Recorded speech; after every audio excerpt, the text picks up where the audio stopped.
Hello and welcome to the third part of the introduction in APA style. As promised, today we are going to talk about in-text citations. So remember, this is in order to give proper credit to the work you are basing your research or your thesis. So this is where we end the last time. So we were just running out of paragraphs about this random text, so I just added a few extra paragraphs. So let's get right to it. So when you are citing, you might be citing the work of one author, two, three, or more. You might be also citing the work of organizations, governmental agencies, and so on. So APA has a very clear guideline about how to cite them. So let's say you already paraphrased this, and just quickly at the end of the video I will give you some quick tips about paraphrasing and some links for you to see examples about good and bad paraphrasing. So once again, let's say you already paraphrased this text, and at the end here, just before the period, you are going to cite the work of one author. So when you are citing at the end of your paraphrased sentence, what you have to use is parentheses, the last name of the author, comma, in the year. You close parentheses, and that's all. At the end, I will add the comments here about this, so when I upload this document, you will be able to see everything that I've done. So now, let's say now here you want to cite the work or a paper that was written by two authors. So what you have to do is, once again, since this is at the end of the sentence or the paragraph, then you have to use parentheses, the first name, then you need to use the ampersand. Don't use the word and, use always ampersand, the second author, Gebhardt, comma, in the year, close parentheses. Now, when you are citing a paper or a book or something that has more than three authors, between 3 and 6 authors, then the first time you cite them, I'm sorry,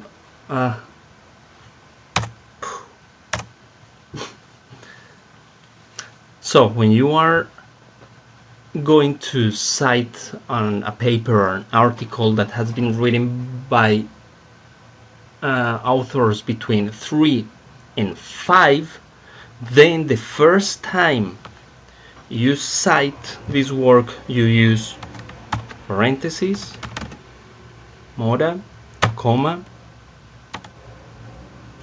Gebhardt,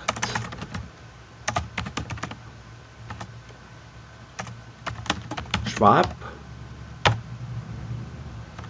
Heinzel, comma, ampersand, Caravaca. So you close parentheses, and this is the first time you do it. Okay, don't forget to add a comma before the ampersand.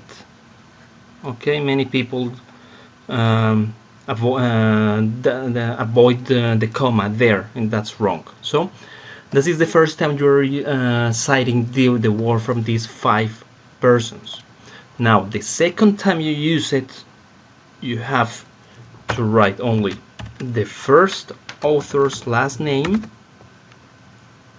Sorry, I forgot here to add the year, so let's say 2014, and here you have to write the second time you are going to use the same work, then Mora et al. period, comma, 2014, and close parentheses. Do not use a period at the end of et. Okay, just Mora et al. 2014. If if you are citing the work of a paper that was written by 6 or more authors, then the first time you use the citations, you do it like this. So Gebhardt et al.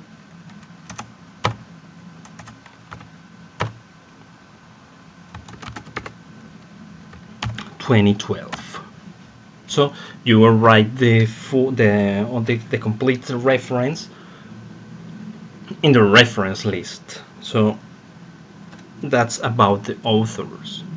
Now, if you are citing the work of an organization, then you write the name of the organization, followed by the year of publication. If you're going to use the work of an organization which has a very well known abbreviation, then the first time you use the citations, then you write the complete name of the organization, of the governmental agency. So you write here Federal Bureau of Investigation, comma, in the year.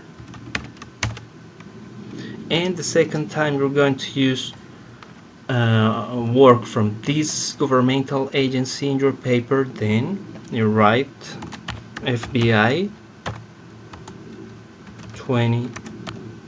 2003. So there you have it. Now, if you are working with a paper which has the author or authors but not the date, then you have to write the names of the authors the same way I just show you. So let's say Schwab ampersand Mora, comma, and if you don't have the date, you write in punct the period in close parentheses.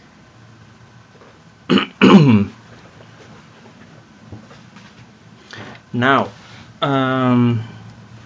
if you are going to use, or if you are using a book, then you must, once again, in parentheses, the title of the book, comma, and the year.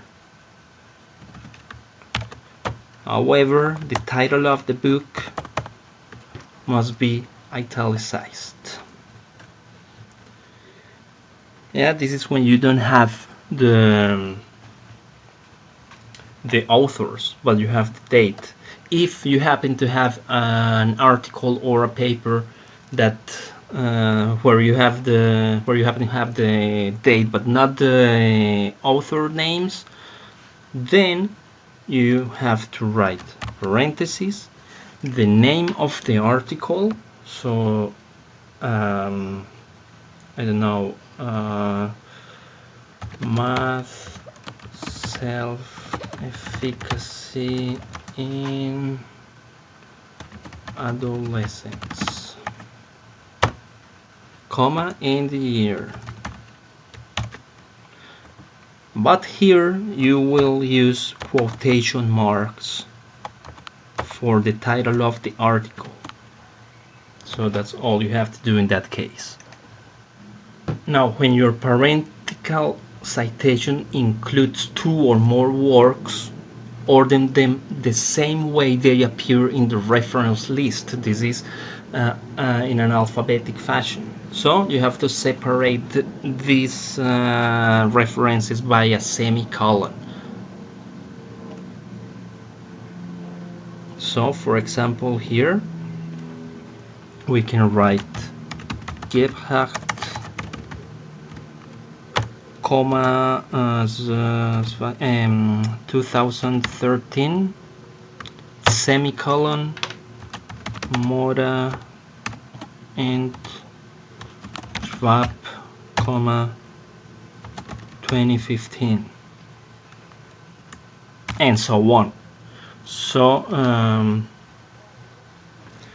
that's the way you do that.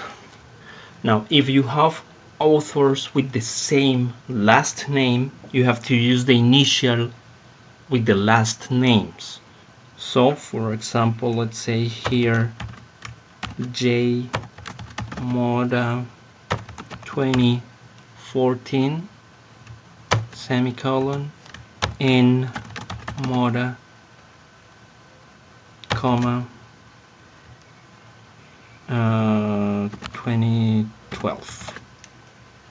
Now if you have two sources by the same author in the same year, you have to use lowercase letters after the year. So let's say here you have a work by Moda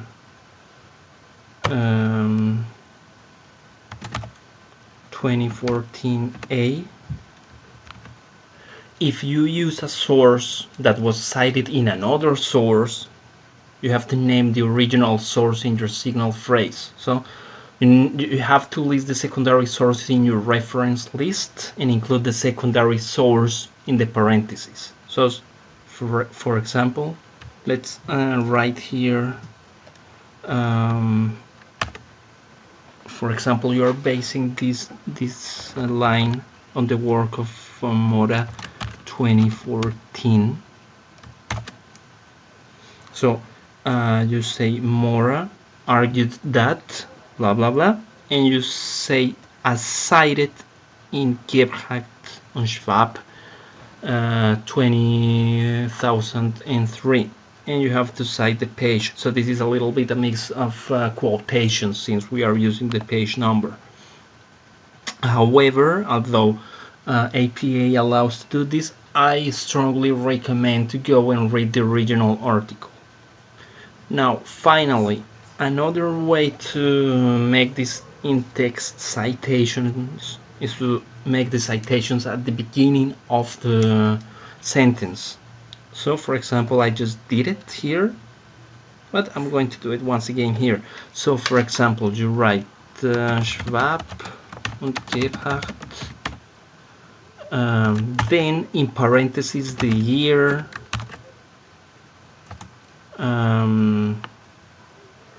discovered that children with physical disabilities, blah blah blah. So then you have the citation at the beginning of the sentence, and that's pretty much all for the in-text citations. And as I said, I want to give you a very quick tip or tips about paraphrasing. So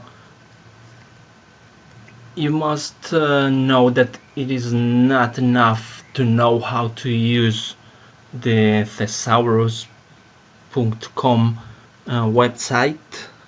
It is very important that you don't think that only by using synonyms you're going to do a good paraphrasing. It's very important that you understand that you cannot just take the idea from an author and instead of using one word you use all the same words with one synonym. So make sure that you are using your own words always. So I'm going to show you. I'm going to write here. Now I'm going to in the blog post I'm going to add some links for you to see good examples of paraphrasing, what is bad paraphrasing, what is plagiarism. There is one very useful link from the Indiana University that that can help you a lot, and some links with exercises for you to try your own paraphrasing. Um, So I think that's all for now, and with this video we can conclude the introduction section. The next time we are going to work in the method section. So thank you very much for watching, and see you in the next video.